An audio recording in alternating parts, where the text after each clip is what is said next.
शनी शिंगणापूर येथे शनिदेवाची चौथऱ्यावर जाऊन शनिदेवाची पूजा करणाऱ्या महिलेच्या विरोधात शनी शिंगणापूर येथे मोठा आगडोंबा उसळला। या घटनेच्या निषेधार्थ साखळेफेरी तालीम मंडळाच्या वतीनं महिलांनी मारुतीची महाआरती केली। साखळेफेरी तालीम मंडळाचे अध्यक्ष रवींद्र माळवतकर आणि भाई कात्रे यांनी या कार्यक्रमाचं आयोजन केलं होतं।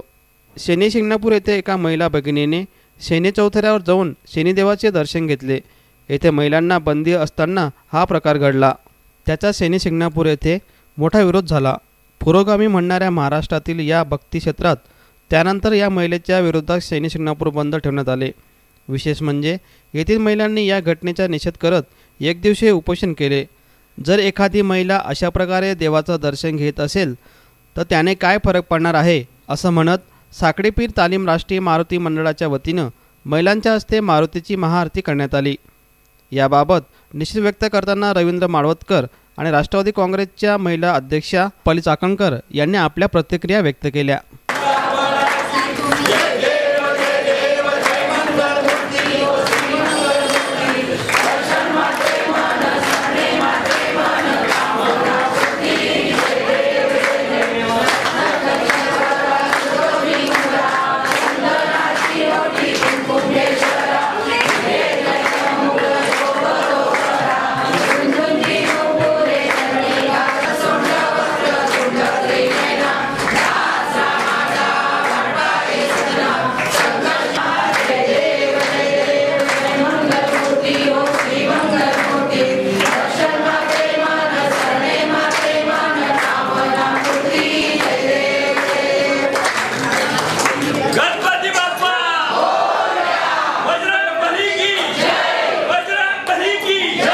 उपक्रम केलेला आहे त्या उपक्रमाबद्दल थोडक्यात एक 4 दिवसापूर्वी शनी शिंगणापूरला एका महिला भगिनीने तिला भक्तीची भूक लागली म्हणून तिने जाऊन शनिदेवाची पूजा केली।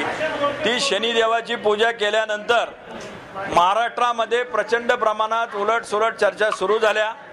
मुद्दा असा आहे की एखाद्या महिला भगिनीला असं वाटलं देवाची पूजा करावी तर तिने करणं कुठलंही चूक नाही।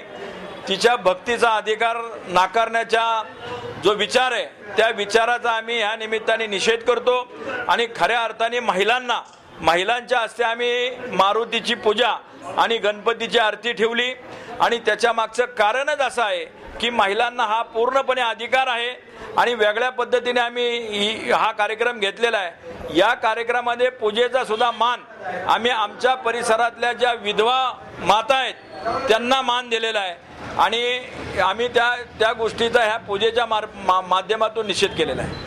मला असं वाटत नाही देव हा स्पृश्य आणि अस्पृश्य मानत नाही, मानतात ते हे धर्माचे भामटे ठेकेदार आहेत। डॉक्टर बाबासाहेब आंबेडकर यांनी देखील त्यांच्या भारतीय संविधानात महिलांना समान वेतनाचा हक्क देत असताना महिला ही मनुष्य आहे आणि तिला मानवतेचा अधिकार मिळाला पाहिजे हे सर्व अधिकार दिलेले आहेत। हे अधिकार दिले तरी आज सुद्धा अशा ह्या घटना घडतात, त्याचंच खूप वाईट वाटतं। आणि मला असं वाटतं एक महिला जेव्हा शनिदेवाचं दर्शन घेते तेव्हा देव भ्रष्ट होतोय, देव नष्ट होतोय। मग खरंच आपला देव इतका दुबळा आहे का? आज देखील 21व्या शतकात डॉक्टर बाबासाहेब आंबेडकर असतील, क्रांतीसूर्य महात्मा ज्योतिबा फुले असतील, क्रांतीज्योती सावित्रीबाई फुले असतील यांच्या विचारांचा वारसा घेऊन आपण सर्व जगत असताना आणि भारत हा महासत्ता बनला पाहिजे असं आपण म्हणत असताना अशा हीन आणि बुरसटलेल्या विचारांना खतपाणी घातलं जातं, याचं देखील वाईट वाटतं। एक माता म्हणून जेव्हा ती नवीन पिढी जन्माला घालते तिच्या उदरात नवीन अंकुर वाढतोय आणि जे हा आकडतांडव चालू आहे की एक महिलांनी दर्शन घेतलं तर तिच्या उदरातून बाहेर आलेल्या पुरुषप्रधान संस्कृतीला मला प्रश्न विचारायचा आहे की तुम्ही तिचे हक्क का नाकारताय म्हणून।